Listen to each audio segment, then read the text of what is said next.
vez para las personas que no lo pudieron ver. Así que bueno, voy a repetir el título, algunas consideraciones sobre acompañamiento familiar en la enfermedad de Alzheimer y otras demencias. Y está con nosotros para explicarnos todo esto el licenciado Diego Borgioli.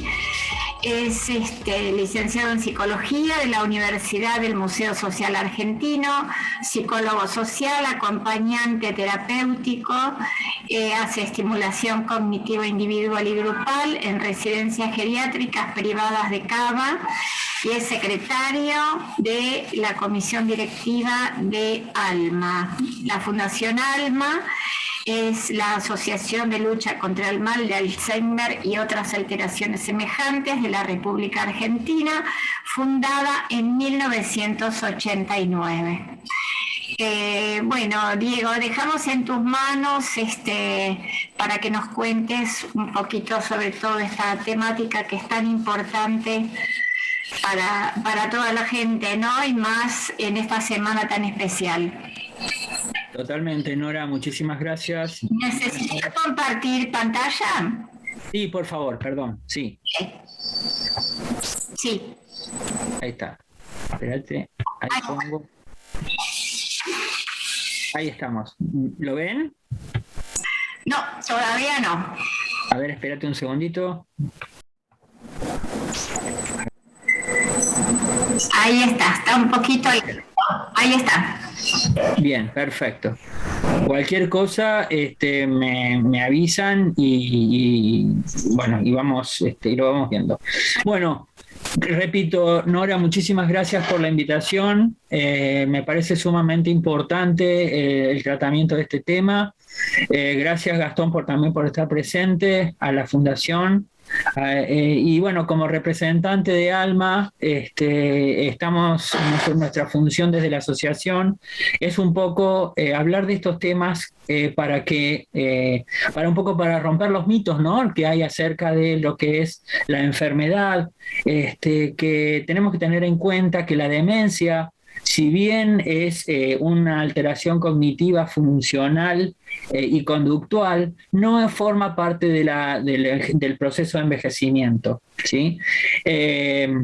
La demencia también tenemos que tener en cuenta que puede darse en personas más jóvenes que 65 años, que se pueden hacer muchas cosas, ¿no es cierto?, para ayudar y apoyar a las personas que van a evolucionar en una demencia. Bueno, podemos hacer muchas cosas, ya vamos a ver cuál es el elemento principal que tenemos que tener en cuenta para planificar esta tarea, y que tenemos fundamentalmente que una persona, aunque esté diagnosticada con demencia, con un deterioro cognitivo o un Alzheimer o cualquiera de sus variantes, no deja de ser una persona, ¿sí? Y tiene un fuerte sentido del ser hasta sus últimos momentos de vida, como podemos ser cualquiera de nosotros. Primeramente voy a hacer como un recorrido de lo que es el concepto de familia, las generalidades. A ver, espérenme un segundito, a ver si...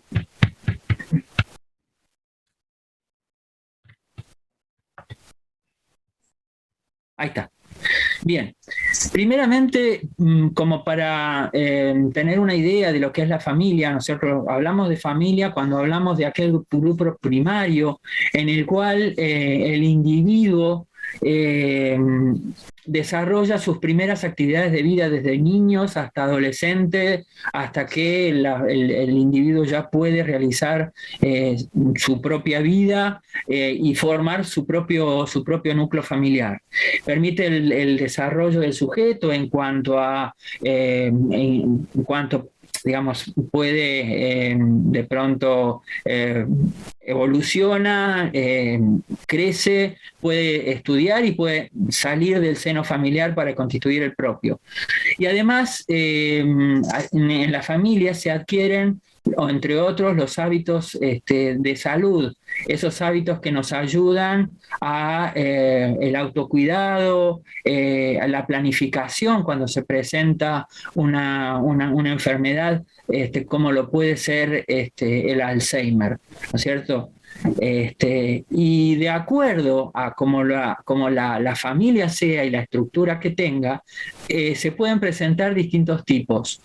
Según el grado de cohesión interna entre sus miembros, es decir, el vínculo que haya entre ellos, según las consecuencias inmediatas que la enfermedad produzca sobre la familia, si esta familia es abierta o flexible, la cual le llevará menos tiempo, para la adaptación, a pesar de lo traumático que es la circunstancia de la enfermedad, o rígida, si es le llevará más tiempo, ¿no es cierto? Si en su estructura funcionan distintos factores que le hacen que esta familia sea más rígida.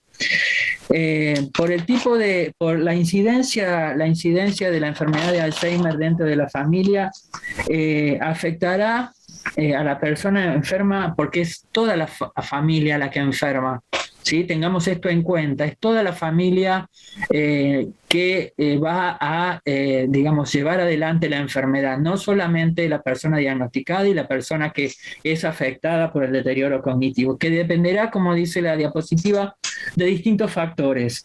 Si es una de la composición, primeramente, si es una familia monoparental, si es una familia extensa, o consanguínea, es decir, que tiene muchos integrantes, o si es una familia nuclear, es decir, si es el matrimonio. Hay familias que son solamente el matrimonio, los integrantes de la pareja.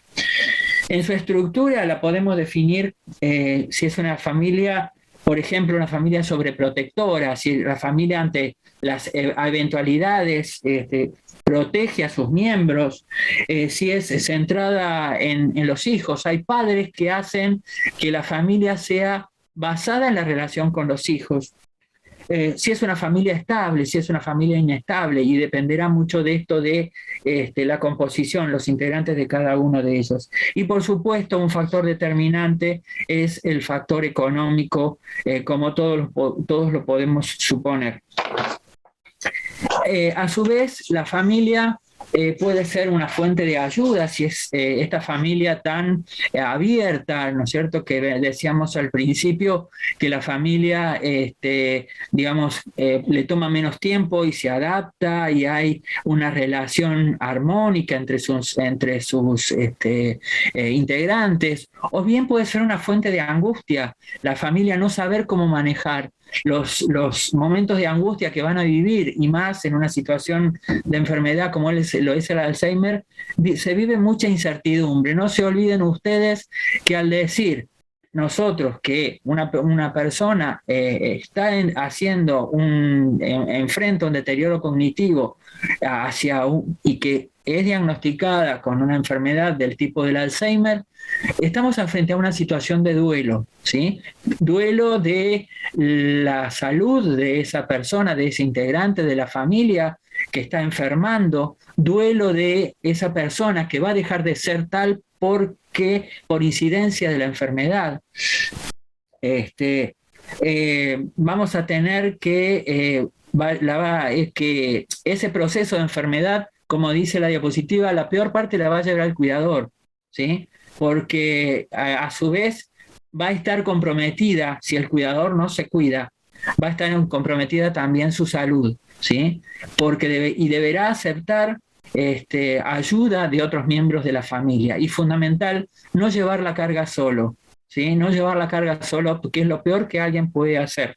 Lo más útil que puede hacer es convocar a una reunión familiar. Todo debe ser hablado, todo debe ser pautado, todo debe ser programado. Y para que todo sea, digamos, de alguna manera repartido, todo sea más liviana la carga que esta familia con uno de sus integrantes con la enfermedad la pueda llevar adelante.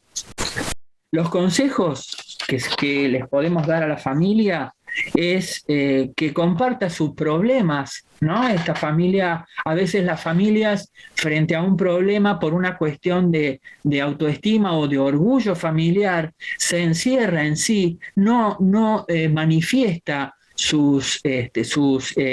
digamos, sus temores o sus prejuicios frente a la sociedad, sino que se encierra. Esto es, de alguna manera, no es bueno, porque la cuestión está en compartir. Cuanto más nosotros formemos una red lo más amplia posible, vamos a tener mayor contención, vamos a poder trabajar, vamos a poder actuar con más previsibilidad, vamos a poder ser más previsibles en nuestro accionar.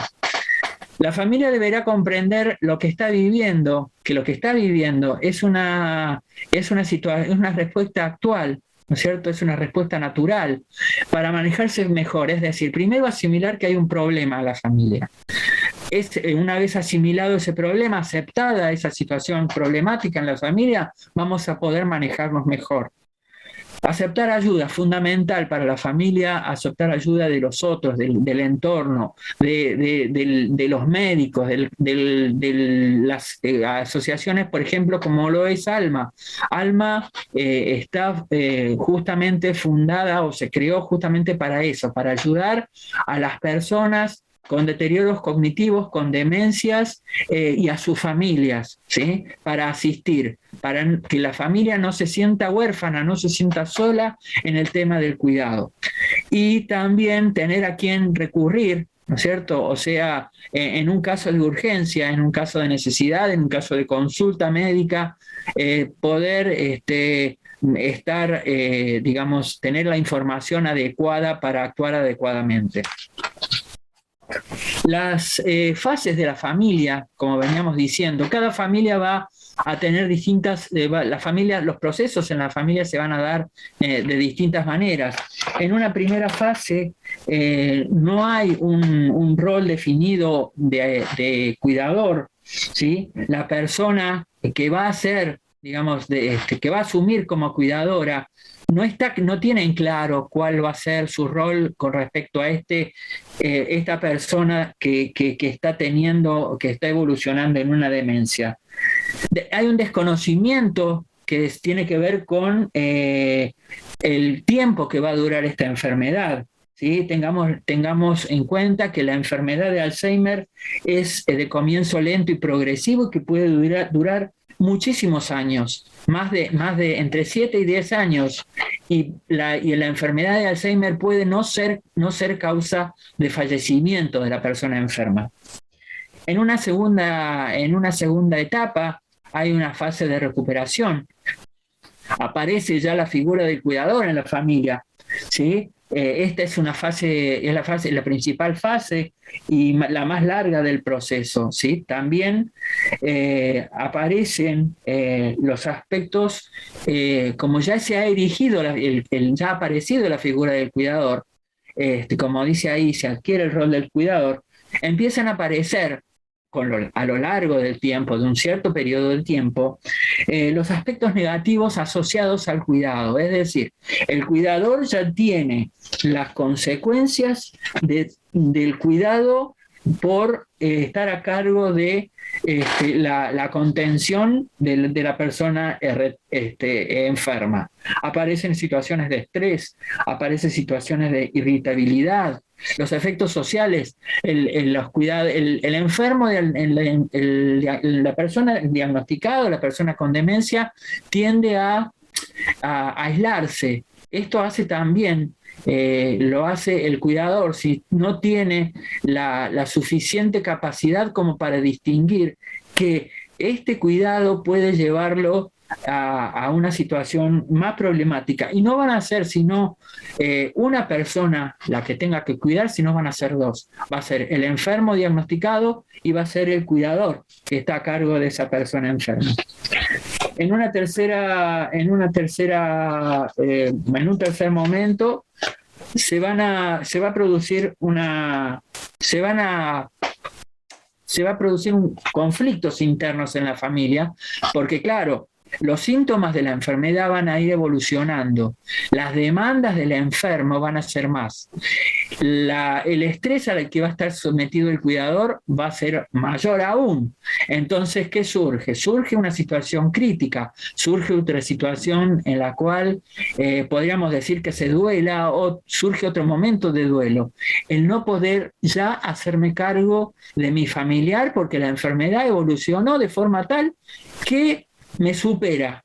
Entonces, en lo que hay que pensar es en este tan penoso, en la penosa decisión de institucionalización que, como veremos más adelante, conlleva también los efectos emocionales con respecto a los sentimientos, mucha emoción, mucho duelo, mucha pérdida, mucha sensación de pérdida. Y finalmente tenemos una cuarta fase en la cual finalmente se produce el deceso de la persona enferma, muere la persona que ha tenido demencia, desaparece el rol del cuidador, pero no desaparecen los efectos. Los efectos psicológicos, los efectos emocionales persisten. Puede ser por haber estado durante tanto tiempo con una consecuencia del cuidado, ¿no? Del cuidado de la persona diagnosticada o la persona enferma en este caso. Bien, voy a poner... A ver. Ahí está, ahí se ve mejor. Muy bien. En este modo, tenemos que el cuidador principal es aquel miembro de la familia que asume el rol del cuidado de la persona enferma, que suelen ser mujeres en su mayoría, y por una cuestión cultural, la mujer es la que tiene la capacidad del cuidado, de la contención, no con los riesgos que esto conlleva, como decía recién, ¿no?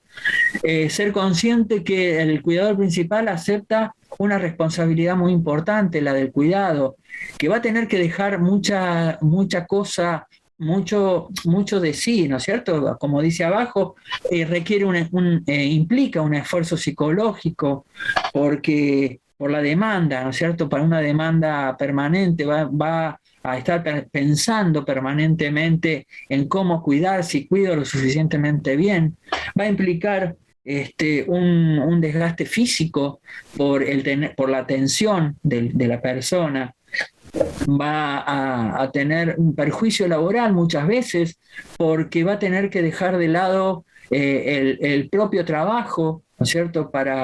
Porque si se presenta, por ejemplo, una circunstancia como que hay otras cuidadoras contratadas para el cuidado de la persona y esta persona falta, ¿sí?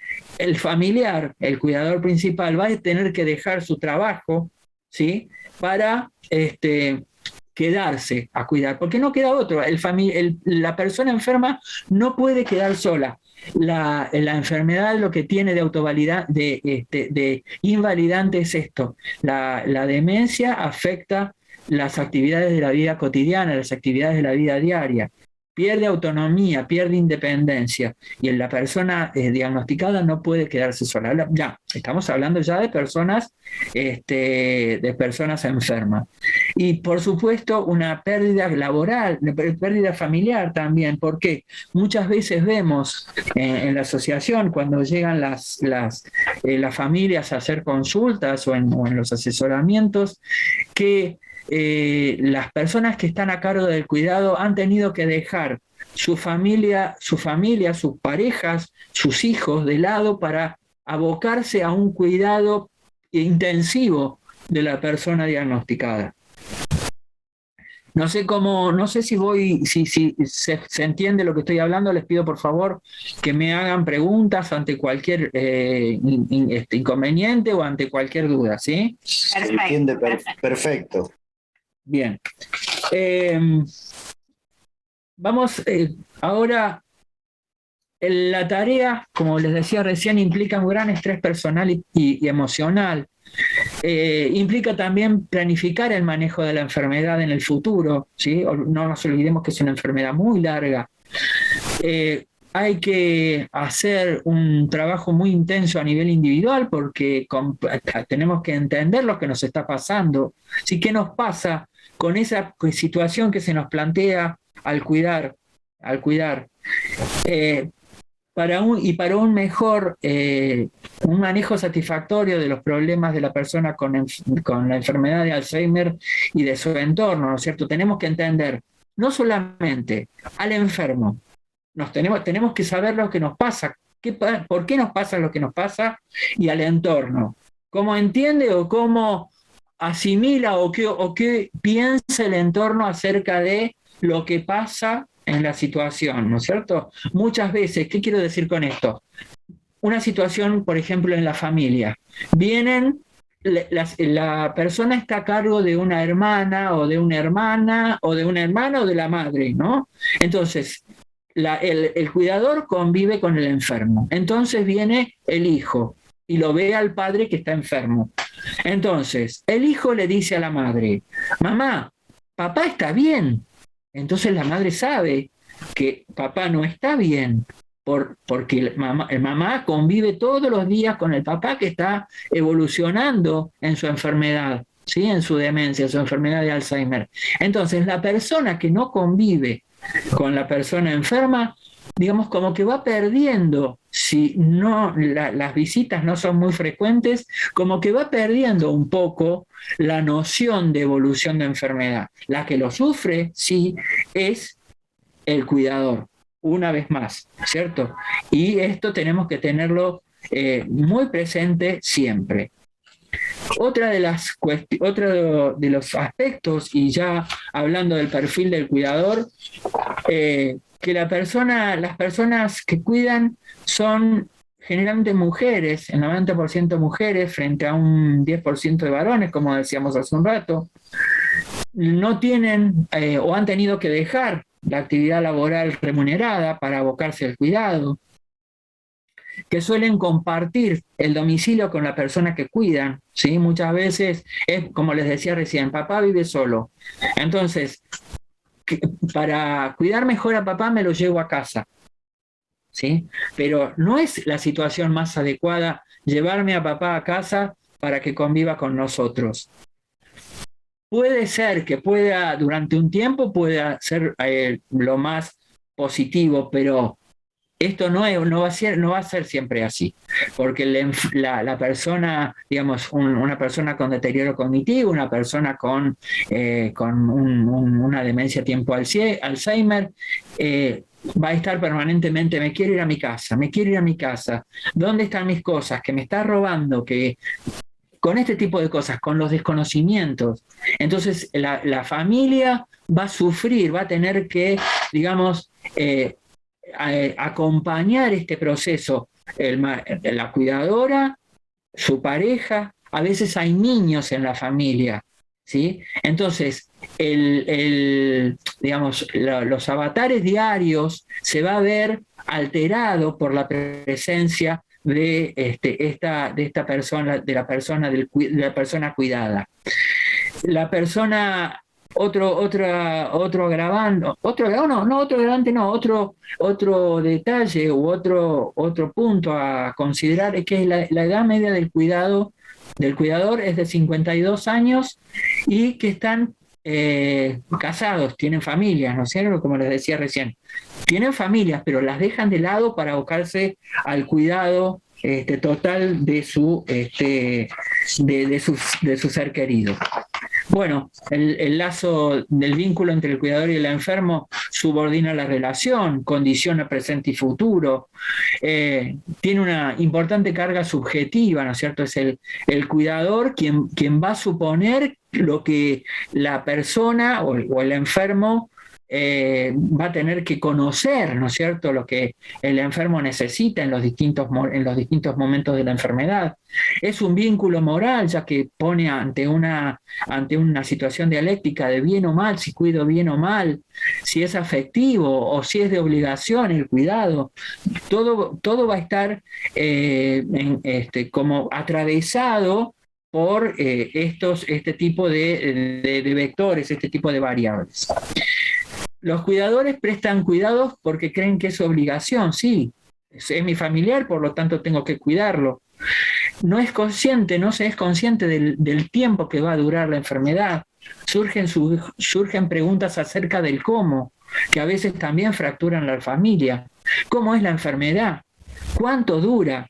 ¿Sí? No hay, no se toma conciencia de cómo lo que constituye el cuidar día a día, que constituye un impacto físico, como decíamos antes, ¿no? Psíquico, económico y social, que no todos los cuidadores tienen la misma actitud frente al cuidado, ¿sí? Algunos tienen más capacidad de cuidado que otros, más tolerancia que otros, y el consabido estrés personal e influencia en la vida propia del cuidador, ¿no es cierto? Que va a tener que dejar, con todas estas cosas que va a tener que dejar de lado. Aparece entonces, cuando el estrés ha aparecido y aparece la sobrecarga, el síndrome de la sobrecarga del cuidador o el burnout. Puede aparecer a mediano o a largo plazo, como veíamos antes, y el alto grado de estrés, como decía, repercute negativamente en la percepción de la propia salud y en la percepción del cómo hacer. Los factores de sobrecarga de la persona enferma, ya en la cual la persona ya está en un estadio de la enfermedad que es un estadio grave, ¿sí? Intenso, profunda, una larga duración. Han pasado muchos años desde el diagnóstico, han aparecido estos síntomas, las alucinaciones, los cuadros psiquiátricos, las alucinaciones, delirios, confusión. Está agresivo a veces, está negativista, empieza en la incontinencia, ¿sí? Y la persona ya ha perdido el ritmo del sueño durante la noche, y han aparecido, ¿no es cierto?, las dolencias médicas, han aparecido otras enfermedades, ¿sí? Porque van apareciendo otras patologías que van acompañando o que se van dando simultáneamente con el proceso de la enfermedad.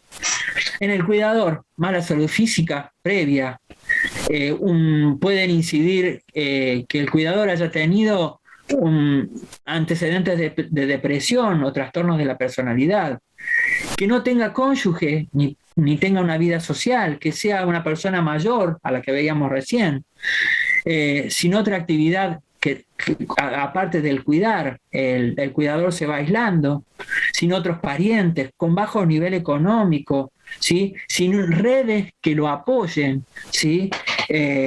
A nivel sociosanitario, ¿no es cierto? Que no tenga servicios médicos, y una vez más el desconocimiento de la enfermedad y cómo se maneja prácticamente, cómo se debe manejar prácticamente para no caer en cosas que no se deben hacer cuando se cuidan a un paciente con Alzheimer. Bien, como decíamos recién, profundo desgaste emocional y físico, ya el cuidador está quemado, ya ha perdido efectividad, ¿no es cierto? Lo padece el cuidador porque ya es una dedicación permanente, que llega durante muchos años, lleva muchos años y en solitario, ¿no? Y la enfermedad ya lleva un plazo más largo, muy largo, que incide en el deterioro de la relación, del cuidado, del desempeño del cuidador y demás. Todo este proceso que acabo de decir, que acabo de detallar, no se da gratuitamente, sino que se da acompañado de emociones y sentimientos, como lo dije al principio, ¿no? Aparece se aparece la pena, aparece la tristeza, ¿no? La tristeza por tener que enfrentar el duelo de mi familia ya no está siendo quien es, producto de la enfermedad. La familia está empezando a sufrir porque la identidad de ese integrante de la familia está desgranándose, está desmoronándose. Aparece la familia va a tener que adaptarse a esta situación de cuidado, ¿no? Y es aquí donde el cuidador debe, frente a situaciones como a las emociones como la pena, recurrir a grupos, o si no, hacer una consulta con un profesional acerca de lo que le está pasando con el cuidado de esa persona, sino recurrir a grupos de apoyo. Los grupos de apoyo son sumamente importantes. Aparece la culpa, ¿no? La culpa aparece cuando hay algo que no se hizo previo, que yo debería haber hecho y no hice. Entonces, eso me genera culpa por no haber hecho aquello, ¿sí? ¿Cuál es el cuidado suficiente para que mi familiar no evolucione en una demencia? ¿Sí? Trae aparejado también una gran sensación de soledad, ¿sí? De una gran sensación de soledad. La persona se siente sola al cuidado, como decíamos antes. Enojo, aparece el enojo. ¿Por qué a nosotros? ¿Por qué a mí? ¿Por qué la enfermedad? ¿Sí? Aparece el por qué, estas preguntas que no tienen respuesta hasta digamos, avanzado el tiempo y evolucionada la enfermedad. Por estar a cargo de multiplicidad de actividades, porque me implica una gran situación de estrés, el estrés del cuidado, ¿no? Y porque no se hablan los problemas. Muchas veces me trago los problemas, no digo nada, acá no pasa nada y me trago los problemas, pero esos problemas que me trago después aparecen por algún lado. Somatización. ¿La somatización qué quiere decir? Pongo los problemas en el cuerpo. Va a aparecer por algún lado dolores de cabeza, contracturas. Esos van a ser los primeros síntomas que van a aparecer en el tema del cuidador si el cuidador no empieza a hablar. Tengamos en cuenta que la palabra, si el cuidador toma conciencia de que la enfermedad y todo lo que implica el cuidado puede hablarlo, va a poder hacer catarsis, va a poder hacer hacer una descarga, ¿sí? Emocional, porque la palabra va a arrastrar emociones, la va a hacer llorar, va a sentir angustia. Y es bueno que sienta angustia, gente. Es bueno que sienta emoción, es bueno que lloren frente a la angustia de el no poder. Hay que saber aceptar cuando no se puede más, ¿sí? Va a aparecer la situación de vergüenza, ¿sí? La situación de vergüenza que nos va a asumir en un estado, lo va a asumir en el estigma, va a traer aparejado el estigma. ¿Qué es el estigma? Y el estigma es la falta de consecuencia, la falta de conocimiento, entonces acerca de la demencia. Entonces lo que yo voy a pensar voy a estigmatizar a esa persona, esa familia va a quedar estigmatizada por el proceso de la enfermedad. Tiene Alzheimer, el papá tiene Alzheimer. Entonces, lo que va a hacer, se va a producir un proceso de deshumanización de la persona.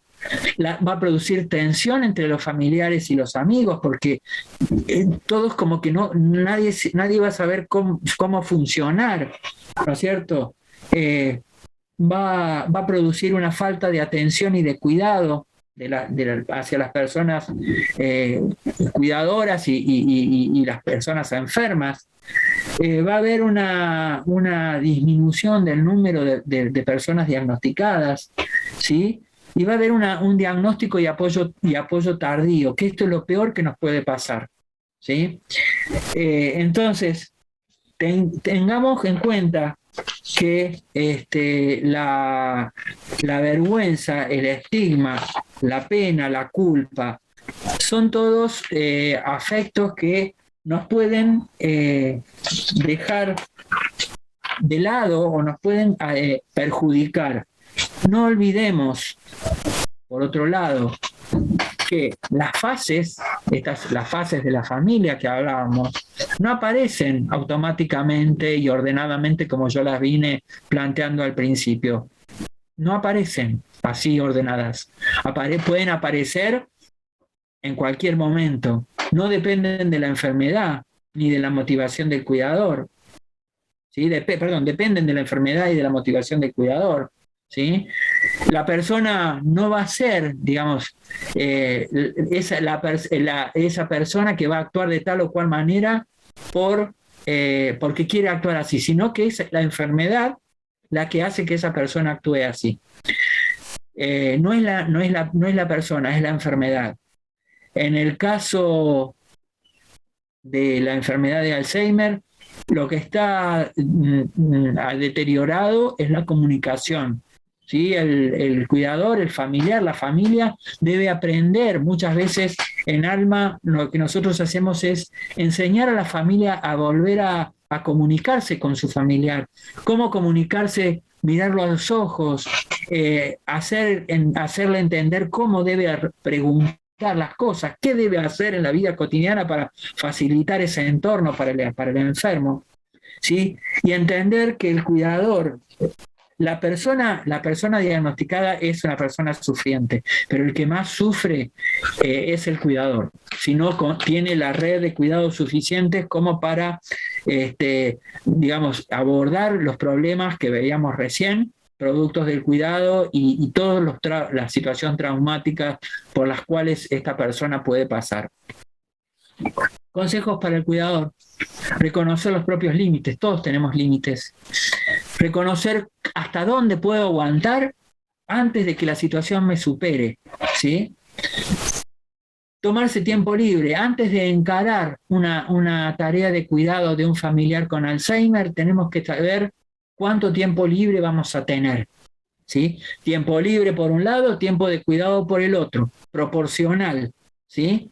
Que siempre tenemos que permitirnos, no tenemos que sentir culpa. Si tenemos que salir a tomar un café con alguien, somos cuidadores de alguna persona con deterioro, con Alzheimer, cuidadores, y tenemos ganas y no salimos a tomar un café con un amigo, eso no.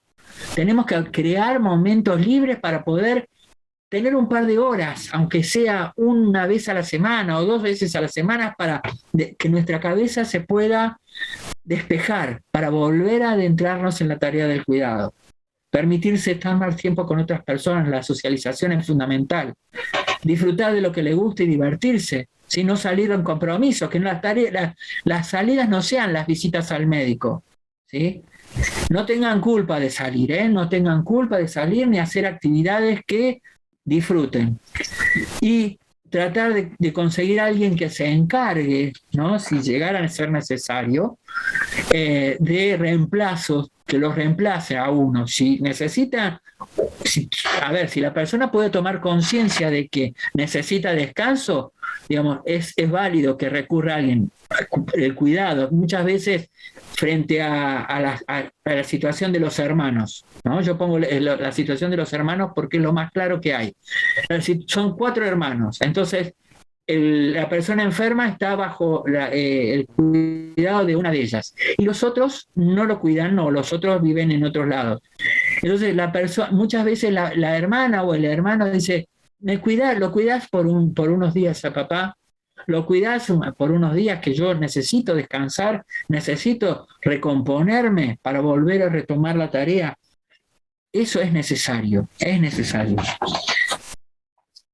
Las consideraciones finales: tengamos en cuenta que cada 3 segundos en el mundo se diagnostica una demencia, ¿sí? 3 segundos, ¿sí? No son 3 días, no son 3 horas, son 3 segundos. Que en el año 2050 va a haber 139 millones de personas con algún tipo de demencia. Estos números son los que nos dan a nosotros la pauta de cómo viene evolucionando el problema. Que va a ser en el año 2030 el costo de la enfermedad a nivel mundial va a ser de 2.8 trillones de dólares. Si bien a nosotros esto nos repercute, pero de alguna manera estas cifras hay que tenerlas en cuenta. ¿Por qué? Por lo siguiente. Porque si nosotros tenemos en cuenta que existe la posibilidad, y esto estuvo días pasados de este tema, se habló del diagnóstico precoz. El diagnóstico precoz me parece que es la llave, ¿sí? Es la llave porque nos va a permitir con más tiempo tener un diagnóstico de la enfermedad y que va a traer, y le va a traer tiempo para planificar, para armar, que vamos a poder favorecer los controles de riesgo, vamos a poder hacer que los síntomas aparezcan más tardíamente. ¿Cómo? Vamos a poder, por ejemplo, recurrir a los talleres de estimulación cognitiva para que la enfermedad se retarde, ¿no es cierto?, para una evolución más tardía de la enfermedad. El diagnóstico precoz permite acceder a información médica, beneficiarse con distintos tipos de tratamientos, hasta los más evolucionados, definir planes terapéuticos y financieros futuros, ¿sí? Y fundamentalmente maximizar la calidad de vida de la persona y de la familia. Finalmente, este es la consigna o el leitmotiv, la idea fundamental del septiembre del 2021. La demencia no es una parte normal del envejecimiento. Un proceso de envejecimiento puede ser un envejecimiento sano, ¿sí? Puede tener sus deterioros, pero no una demencia. Un diagnóstico precoz, como hablábamos recién, puede ayudarle a la familia a tomar el control y planificar el futuro. Si tenemos estas consideraciones en cuenta, podremos hacer, yo no les digo que vamos a solucionar el tema, porque les estaría mintiendo, pero sí podemos hacer que por lo menos vivir lo que le resta de vida a esa persona enferma, una mayor calidad de vida, como les decía recién. Bueno, muchísimas gracias y bueno, espero que surjan las preguntas. Y decirles además que no están solos en esta actividad, en esta tarea. Desde Alma los acompañamos, que recurran a los médicos, los médicos. Tenemos muy buenos médicos en nuestro país. Tenemos la Alma como asociación que los acompaña desde lo familiar, a los familiares y a las personas diagnosticadas. Ahora sí, muchísimas gracias y bueno, lo que deseen preguntar. Muy bueno, Diego. Te agradezco mucho que hayas estado hoy acá. La verdad que fue súper ilustrativo, creo que para todos, y súper provechoso, y creo que tiene que ver con esto, con el estar, digamos, conscientes de lo que nos va pasando como familiares. Creo que todos tuvimos una historia cercana, probablemente por lo frecuente que lamentablemente son estas enfermedades, las demencias. Así que creo que todos hicimos carne con algunos de los puntos que tocaste. Acá del público alguien hizo una pregunta. Sí. Puso cómo transmitir a los integrantes de la familia cuando no se entiende lo que sucede y se minimizan los síntomas. A ver. ¿Tenés alguna estrategia de cómo? Sí. Es lo que yo decía anteriormente, es decir, cuando por ejemplo hay integrantes, ahí va a haber, como veíamos recién, que hay algunos integrantes que se involucran más que otros, ¿no? Como sucede muchas veces en la vida cotidiana, hay cosas que podemos escuchar y otras que no podemos escuchar. Digamos, la persona que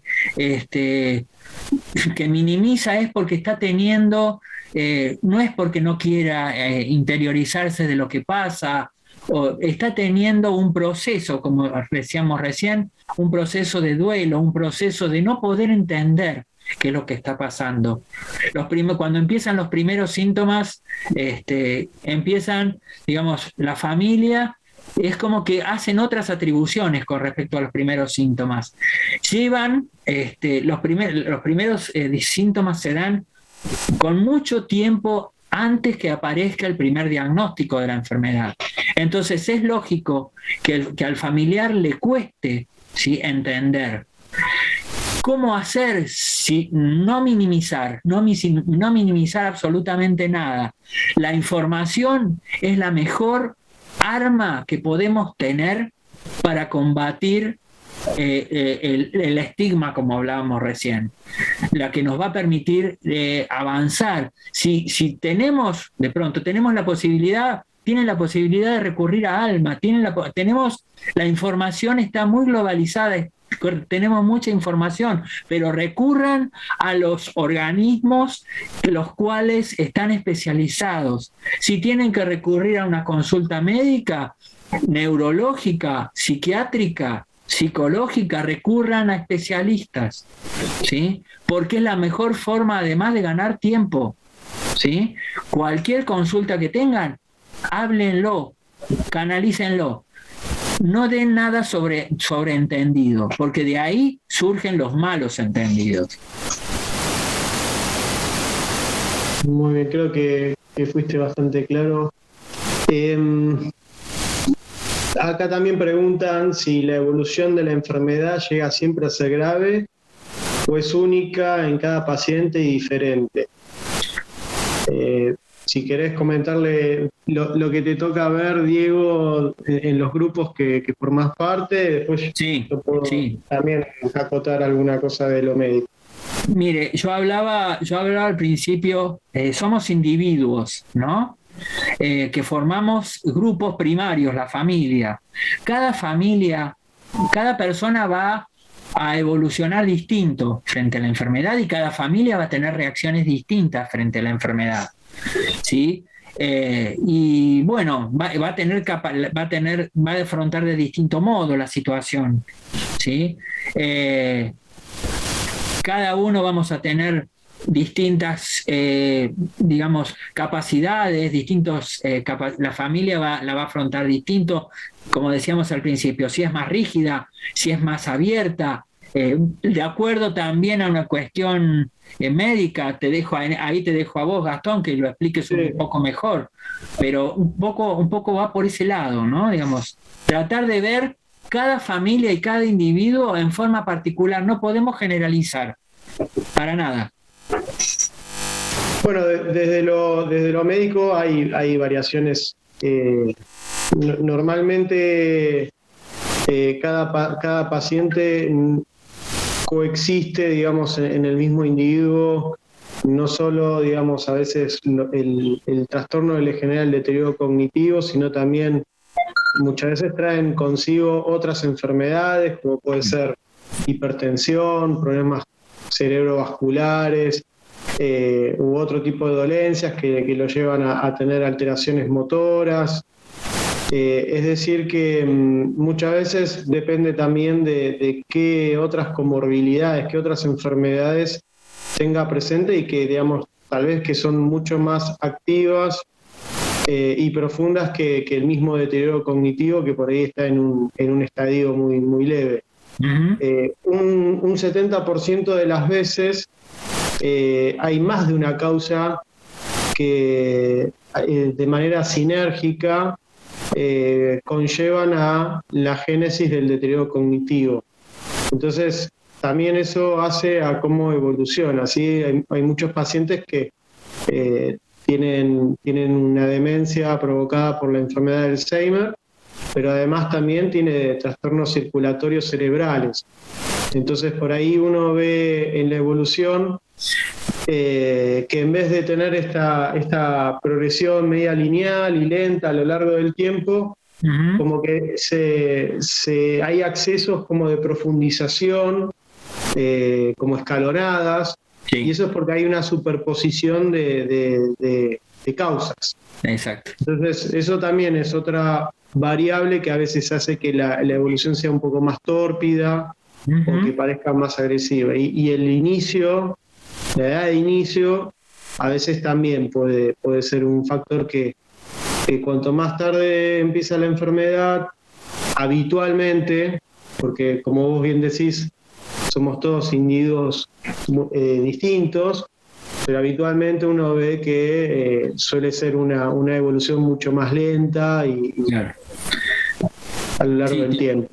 Totalmente. Y mientras vos decías esto, Gastón, yo pensaba, ¿no?, en cuánto incidió la situación de pandemia que estamos pasando, ¿no? Digamos, porque claro, muchos adultos mayores con esta situación de tener que quedarse en sus casas, una situación que no se comprendía, digamos que implicaba quedarse en casa, no socializar, implicó que muchos adultos mayores estuvieran en un estadio que más o menos podían, digamos, sin estar en un deterioro cognitivo, más o menos podían sobrellevar una vida cotidiana aceptable, satisfactoria. La situación de aislamiento ha producido que digamos que evolucionaran en una situación más grave, en una demencia ya diagnosticada, ¿no? Eso me parece sumamente importante. Perdón, Diego, ¿no, ¿me podrías devolver la pantalla si nos vemos todos en la pantalla? ¿Cómo no? Perdón, sí, disculpa. Ahí está. Gracias. Por favor. Bueno, acá alguien del público, Elba, nos pregunta si la lentitud de la enfermedad tiene que ver con la estimulación al enfermo. Entre otras cosas, un poco lo que hablábamos recién, de que hay muchas variables que a veces tienen que ver y que juegan un papel en la producción de la enfermedad, como por ejemplo, ¿qué otras enfermedades tiene esa persona? ¿Cuál es la historia de esa persona? ¿Qué escolaridad tuvo? ¿Qué reserva cognitiva tuvo? ¿Qué personalidad tiene de base? ¿Sí? Hay personalidades que son más resilientes que otras. Y después hay algunas cuestiones que son que no se pueden modificar, que son genéticas, que a veces nos protegen un poco más contra la agresión de la enfermedad. Pero siempre hay cosas como para tratar de tener más variables a favor de que la progresión sea lo más lenta posible. Y en esto tenemos cuestiones farmacológicas, que de acuerdo a eso se ajusta a la situación particular de cada persona. No hay un tratamiento que sea universal para todos, sino que tiene que ser lo más personalizado posible. Y después hay un montón de otras medidas que no tienen nada que ver con lo farmacológico. Por ejemplo, está esto de la estimulación cognitiva, la estimulación de terapia ocupacional, donde se enseña y se generan estrategias compensatorias para que la persona preserve su autonomía el mayor tiempo posible. Y obviamente, por supuesto, el control de los factores de riesgo que se hablaron el día martes a cargo del doctor Sorbara. Exacto. Que tiene que ver con cuidar la presión arterial, la dieta, la sociabilidad. Por eso esto que vos dijiste recién, Diego, de cómo el confinamiento fue un gran enemigo de las personas que padecen demencia. Este año y medio, casi 2 años que llevamos de pandemia, un factor muy importante. Sí. Sí. Y la hipoacusia es algo que no se habló durante muchos años. Totalmente. Y aparentemente es uno de los factores de riesgo que tiene mucho impacto en la progresión. Claro. Y muchas veces, por lo que tarda la cuestión administrativa y burocrática de las obras sociales en que salgan adelante los pedidos de audífonos, queda relegada a través del tiempo, y por ahí tiene la indicación, mi doctor me lo pidió, pero bueno, al final nunca lo pudimos hacer, nunca me lo dieron, me dieron uno pero no me acostumbré, y claro, después quedan ahí perdidos en el camino. Totalmente. Así que eso, no solo conseguir el audífono, sino a veces también continuar con el seguimiento con el otorrino, el laringólogo, porque habitualmente lo más común es que suponga después varios ajustes y repetidas entrevistas hasta que la persona se pueda adaptar al aparatito este. No sé, Ceci, si querés... No, ¿Cómo están a todos? Todos, todas. ¿Cómo están, Diego? Estaba escuchando en forma detenida tu charla. Hola, Nora, Gastón. ¿Cómo estás, Ceci? Bien, ¿cómo están todos? Disculpen, entré un poquito más tarde, tenía otro evento. Estamos complicados esta semana, ¿no? Pero qué importante lo que dice Diego, Gastón, ¿no? La verdad es que a todos nos ha tocado de alguna forma algún familiar, y hablar obviamente de los pacientes que nos cuidan, ¿no? La enfermedad de Alzheimer puede tener muchas manifestaciones, como decía Diego, como decía Gastón, pero el paciente y la familia son únicos, ¿no? Son únicos. Son únicos. Exactamente. Entonces, hoy la atención centrada en el paciente y la familia creo que es el gold standard. Totalmente. Sí. Totalmente.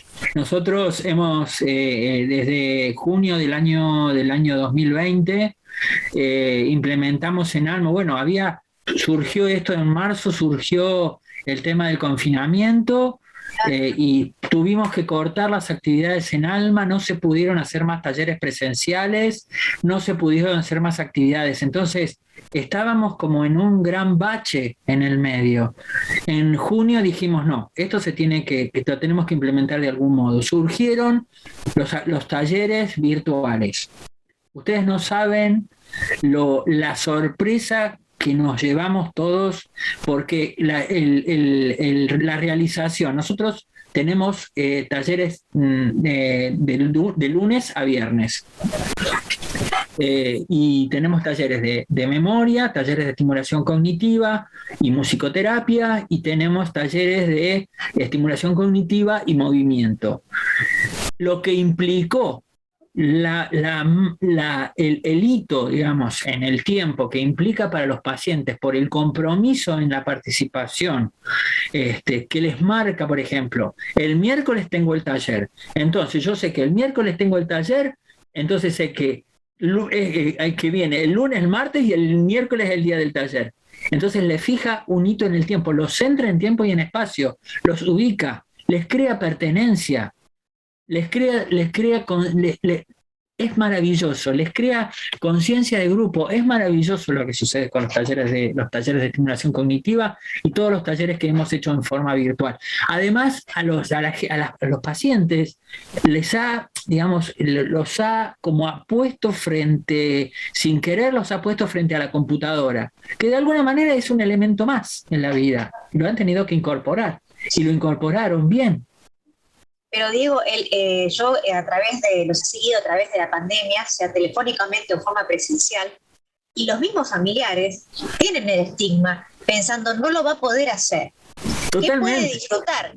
Y realmente después te dicen, yo no lo podía creer cuando lo conectaba a la computadora, que quería ver al amigo que hablaban siempre, comentaban a través de la computadora.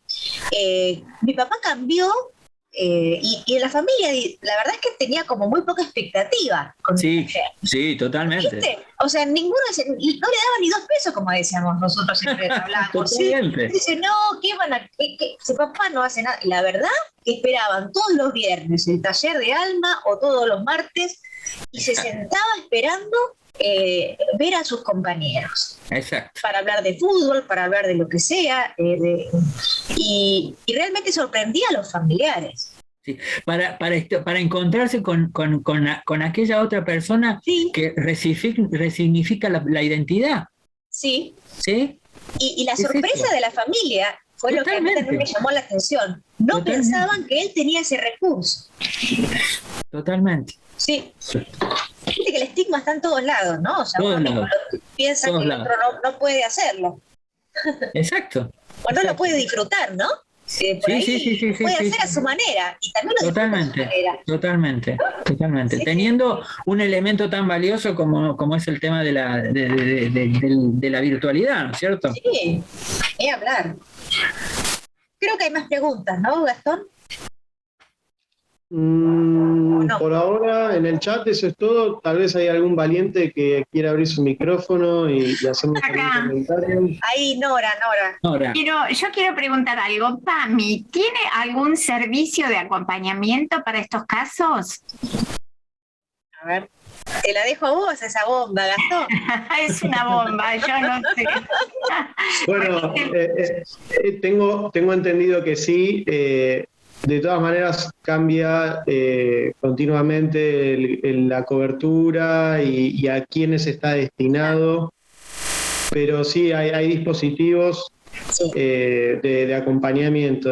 Por ahí a veces es una plata que habitualmente, lamentablemente, no es suficiente o está descontextualizada a los tiempos que vivimos.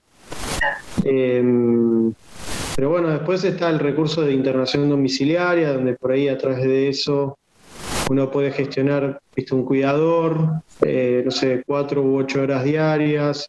Si el paciente requiere cosas más complejas como por ahí la ayuda de una enfermera para la higiene, uno puede conseguir a través de eso las camas ortopédicas con los colchones de aire, cuando la persona empieza a estar mucho más tiempo en cama y que hay cierto peligro de que se lastime la piel, ¿no? Que se hagan estas escaras. También se puede pedir kinesiología. Últimamente estaba viendo cierta reticencia desde PAMI de cubrir a patologías crónicas la internación domiciliaria, entendiendo de que era un recurso como para el paciente, por ejemplo, había sufrido alguna cuestión aguda y que necesitaba un tiempo de recuperación, ¿no? Por ejemplo, una ACV, una fractura y una cirugía de cadera. Pero bueno, todavía yo sigo al día de hoy pidiendo y salen y se los renuevan. Hay que tener paciencia, ¿no? Sí. Con PAMI a veces lo que hace a veces la familia es, a veces si lo necesita ya, utiliza sus propios recursos mientras se va tramitando, digamos, la persona o el equipo, ¿no? Pero con insistencia y con paciencia por lo administrativo se puede conseguir. Sí, tal cual. Después, para quien no tiene PAMI, tenemos un recurso de certificado de discapacidad, ¿no es cierto? Claro. Eso también. Sí, eso ayuda muchísimo, a veces para meter presión en las obras sociales también, que haya mejor cobertura de los servicios que se necesitan. Hay una pregunta que a mí siempre me parece interesante tocar, Diego, que es el momento, realmente nosotros, sociedades más latinas, somos de acompañar al paciente en la familia, ¿no? Dentro de nuestro seno familiar. Exacto. En general, ¿no es cierto? Pero hay algún momento donde ya no se puede más, por diferentes motivos, por el trastorno de conducta, porque la enfermedad es muy avanzada, porque ya es muy, digamos, nos cuesta mucho movilizarlo por el trastorno de la marcha, por los trastornos de los esfínteres, la gran sobrecarga del cuidador, o por diferentes motivos, porque los hijos están afuera y él está aquí solita.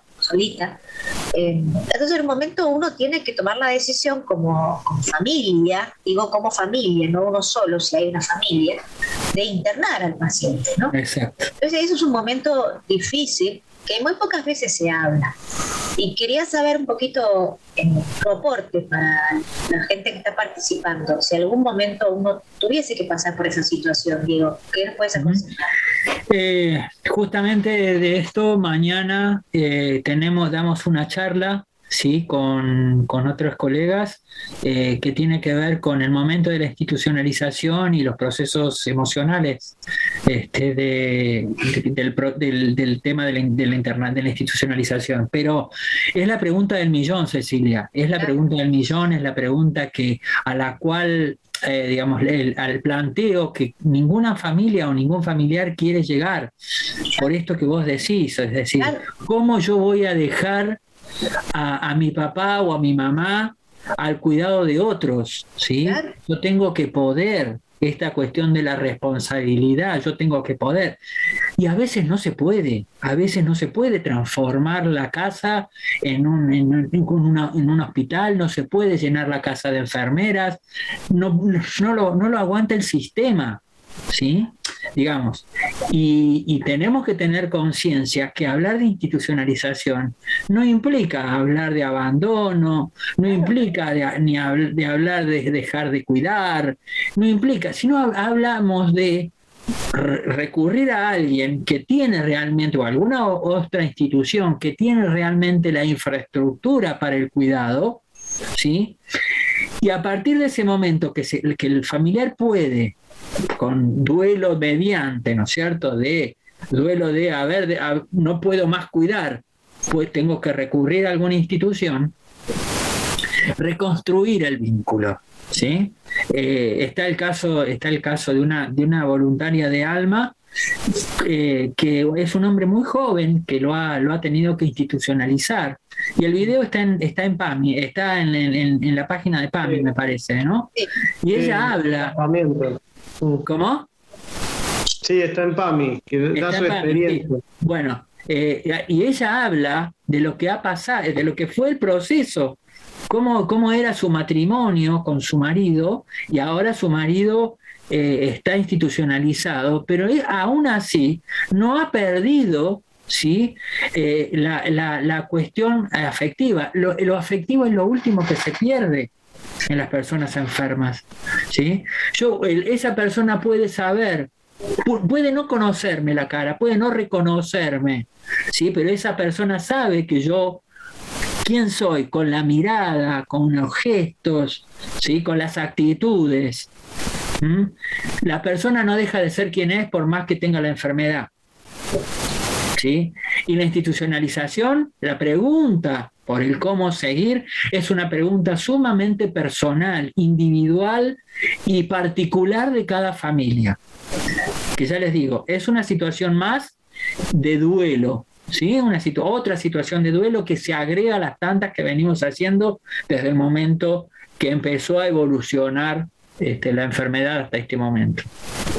Pero hay que trabajarlo, ¿verdad? De alguna manera, y eso se va aprendiendo con el tiempo, que también es otra forma de cuidar.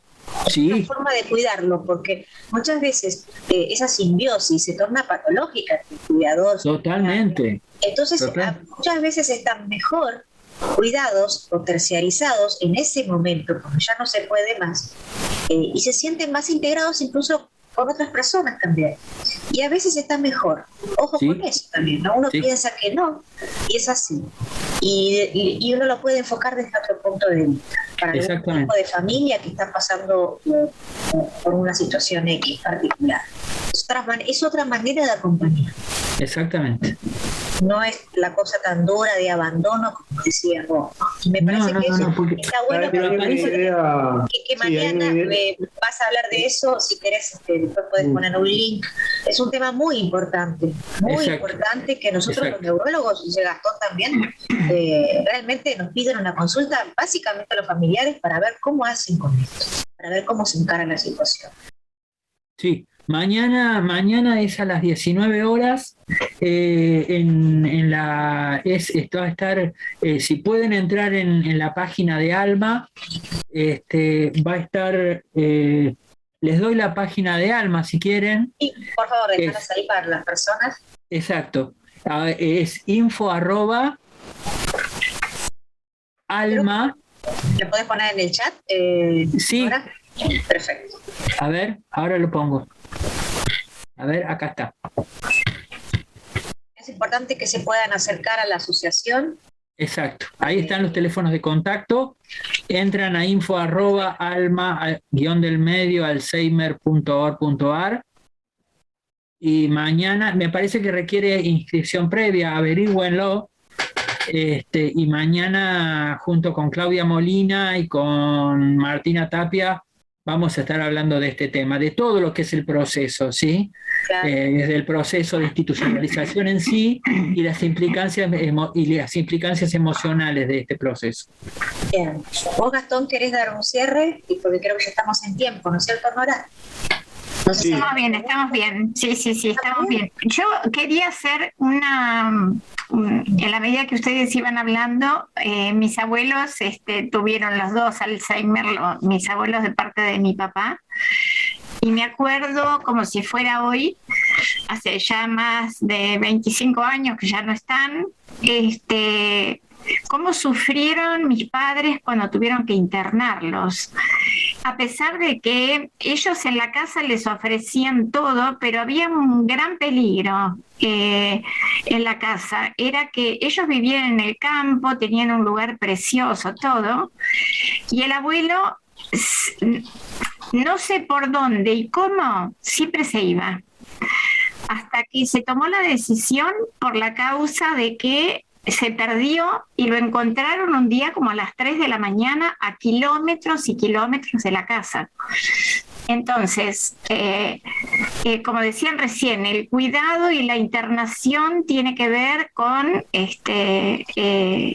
la contención desde otro lugar, ¿no? Porque a veces la familia sola, simplemente una puerta que se olvidaron de poner la llave, pasó esto, porque en realidad es porque estaba la puerta, él la agarró, abrió y se fue. Y después no lo podían encontrar. Todo pasó en un abrir y cerrar de ojos, como los chicos, ¿no? Pero yo me acuerdo con mi papá y la angustia que les provocaba a ellos, la culpa, ¿no? De decir, tengo que llevar a mi padre a que lo cuiden otros.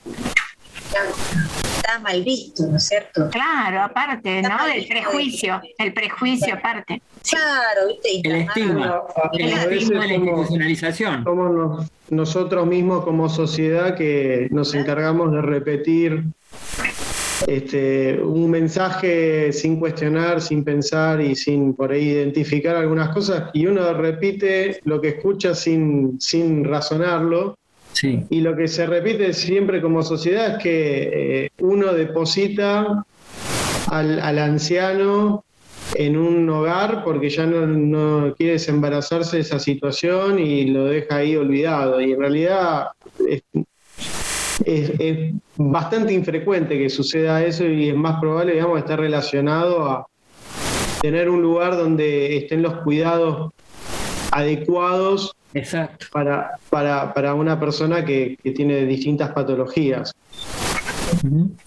Y reformular de alguna manera la situación, porque de planteárselo como que yo voy a delegar como que se va a delegar el cuidado de la persona, a una vez superada el momento crítico, que es el momento del ingreso de la persona a la institución, uno tiene la oportunidad, o el familiar tiene la oportunidad de reconstruir el vínculo afectivo, dejando de lado todo lo que es la carga de los cuidados, que tan traumático, tan pesado es para el familiar. Te podés volver a relacionar emocionalmente con tu familiar, con tu ser querido con el ser querido que está enfermo, y se vuelven a reencontrar con papá, se vuelven a reencontrar con mamá, se vuelven a encontrar con esa persona de la cual quedan resquicios, pero quedan, lo emocional está.